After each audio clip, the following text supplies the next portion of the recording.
Can you tell me a little bit more about this convent? And I've walked through it a couple of times, and it really is such a cool space. I It know some was. of our other homes are homes that have been converted into these single bedrooms, and they each have their own vanity and sink. And but this is a convent. It was Yeah, like made for this. Can you yeah, tell me it just was. about the physical It structure? was when whoever was renting it there, everything was in the chapel. All the nuns' dressers, their beds, their lamps. You couldn't move in that chapel.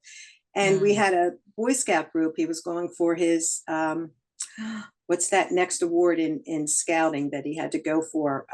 But he got the whole group, his whole group, and they did everything for us. They carried up Mm. all the furniture. Even the pews weren't in the chapel. They were downstairs in the basement covered with I don't know what. They set up all the rooms for us. They nailed all the pews into the chapel. They absolutely did everything. We had volunteers, neighbors were unbelievable. They were just incredible. After for months, they said, "Oh, well, this is not going to be a good home. We're going to have this, we're going to have that." And one of our neighbors said to us, after we had been open about 3 months, he was talking to one of the other neighbors, and one of the neighbors said, "I knew that place wasn't going to open up." And he said, "They've been open 3 months." You know, Uh, but there were a lot of volunteers that did a lot of all the work, all the work. I mean, the general contractor did what he had to do, but then after that, it was all on us. So we all the furniture and everything was moved upstairs. We had to get all the Wi-Fi. We had to do all of this. Funny story about the upstairs rooms. Mother Superior had a suite, and when our electricians came, they couldn't figure out what was going on with the lights because Mother Superior in her room had one switch that controlled all the lights on the second floor. So when Mother Superior said lights out, it was out. Lights were The entire second floor was out. So they had a heck of a time figuring out how to rewire all that electricity, but they did. We had students come in, seniors in high school and a couple in college, art majors that came in and took Mother Superior Suite, but because now it was going to be our childcare. And it was one big room and there was a bathroom. They painted everything on the walls. They did jungle scenes and graphics and all kinds of things. So when they walked into there, it was a true daycare center for our moms. It was happy, it was healthy, and it was educational. It was all that. such joy in that It home. was. So how many rooms do you have? And they're all private suites, Yes, there bedrooms. are 9 rooms and Hmm. there's one handicap room downstairs. Okay. 3 rooms are on the second floor. All the rooms are on the second floor except the handicap on the bottom floor, the main floor. 3 rooms in the upstairs are a little larger to accommodate mothers that may have, 1 or 2 children with them With her, when they're right, pregnant. Yes. And right. then, so we have all the rooms on the upstairs. The downstairs, the childcare has now been moved to downstairs. And in the main floor level, we have the offices, our case manager office, our chapel, our family room, and our dining room and the kitchen. And that's all on the main floor. And the handicap room is down there also. And the bathrooms also struck me too as just so cool for the space and the need. Because it was a convent, there's Yeah. stalls in the bathrooms. Yes. You have multiple Yes. showers, Yes. multiple bathroom stalls and Bathroom. sinks, Yeah. and Huh? it's Yeah. so It was. It cool. was. It was meant to be. It was meant to be a home. It really was. It It really almost was. makes you want to find every single convent that might be not, you know what I mean? That's not in use for Exactly. that purpose, and it needs to be a maternity home. It It just really lends was. It itself really was perfectly. ideal.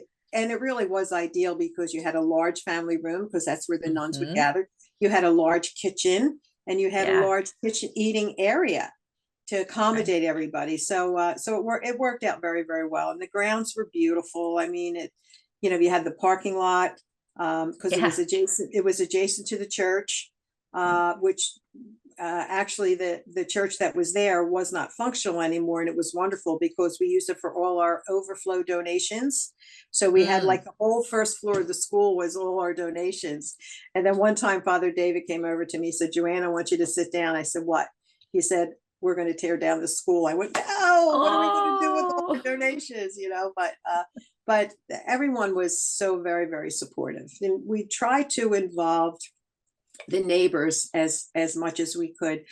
Whenever a baby was born, we would fly a balloon outside, a pink or for a Mm, girl, boy, and they would go by. Oh, another baby. We had our mothers make donuts and not donuts, cupcakes and brownies and things, and take them around to the neighbors, like on holidays, Easter and stuff, just so they would realize that our moms they just needed help. They just made some wrong right. choices, and we were there to help them, get on the road to independence so they could take care of their child and become productive members of society. It's such life. I know that there's concerns with finding the right spot, and so that's Right. where God's grace really and wisdom, guides you. But to find that spot in a community and be welcomed in the community, Yes. and I think people don't realize. I'm sure that most people listening to this won't realize what goes into starting a maternity home, but it is quite a challenge to find the right spot and the right community that will welcome. And Yes. then also on the flip side, be safe for moms and babies. I mean, these are Yes. very vulnerable women and their children, a lot of which are escaping domestic Yes. abuse situations. And so Mhm. you want her to not only be safe, but to feel safe. And so it's quite a challenge to find the right spot. And that really is a lovely street, a lovely It, street. it really is. Plus, we Um, have the river line there too, which yeah, they can go right, take to all their appointments in Burlington or wherever else they have to go. So it works out very well. yeah, it's perfect. It's what God wants and what Yes. the community needs. And so I know, let's see, what are some of so you have 128 babies to Yes. And date I that have think, been born to this mhm, specific Good Counsel home? yep, and a set of twins.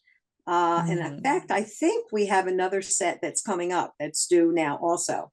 Uh, Yes, we've yes. we've we've helped over, I'm sure, 150, 200 moms through the 11 years. I'm sure moms that come and stay with us, Mm, moms that may just come for a short period of time, just to them to get back on their feet.